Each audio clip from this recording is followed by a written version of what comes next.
Hashtag रीनीट की बात की, हैशटैग रीनीट जिसे लोगों को 2 साल पहले भी खात्मा किया गया था। 80 बार पेपर रिकॉर्ड हो चुका है।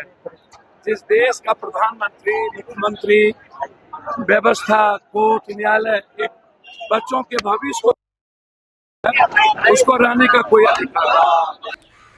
पटना में नीट परीक्षा में हुई धांधली और पेपर लीक के मामले में कांग्रेस पार्टी के द्वारा पटना की सड़कों पर जोरदार धरना प्रदर्शन किया गया। देखिए, इस दौरान केंद्रीय शिक्षा मंत्री जो धर्मेंद्र प्रधान जिनका नाम है उनका जनाजा भी निकाला गया पटना की सड़कों पे। देखिए क्या कुछ हुआ। इस दौरान पूर्णिया के जो सांसद हैं पप्पू यादव ने कहा, नीट परीक्षा की बात हो, एसएससी परीक्षा की बात हो, बीपीएससी परीक्षा की बात हो या पुलिस परीक्षा की बात हो, देखिए उन्होंने कहा कि लगातार 80 बार पेपर लीक हो चुके हैं।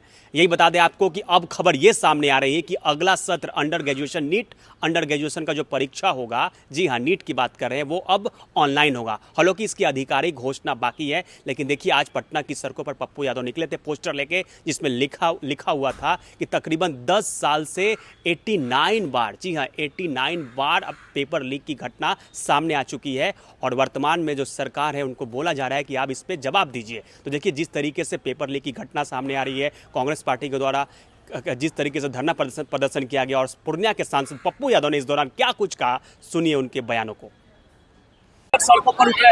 तो हैशटैग रीनीट शुरू से लेकर 80 बार पेपर रिकॉर्ड हुआ है। सीबीएसई है, नीट्स है, एसएससी है, बीपीएससी है, सिपाही है, भर्ती का है, 80 बार। और जिस देश का प्रधानमंत्री, नेता, मुख्यमंत्री, कोई भी संस्था बच्चों के भविष्य को सुरक्षित नहीं रख सकता है, उसे देश में सरकार बनाने का, पद पर रहने का कोई अधिकार नहीं है। ये लड़ाई बच्चों की भविष्य। राहुल गांधी ने साफ कह दिया कि आप देश में हर जगह जिस तरीके से बीजेपी की जीत हो रही है, प्रतिशोध की पार्टी बन गई है, क्या कहेगा इस पर?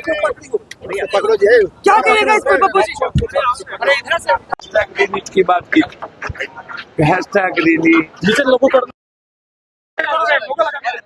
2 साल पहले भी खात्मा किया गया था। 80 बार पेपर रिकॉर्ड हो चुका है। जिस देश का प्रधानमंत्री, मुख्यमंत्री, व्यवस्था, कोर्ट, न्यायालय एक बच्चों के भविष्य को उसको रहने का कोई अधिकार।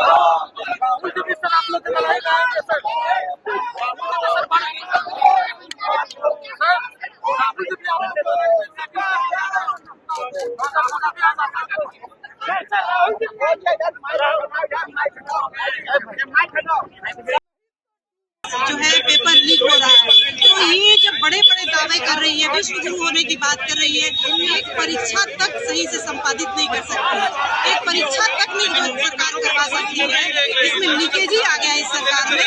तो अब ये और बाकी क्या बनती है?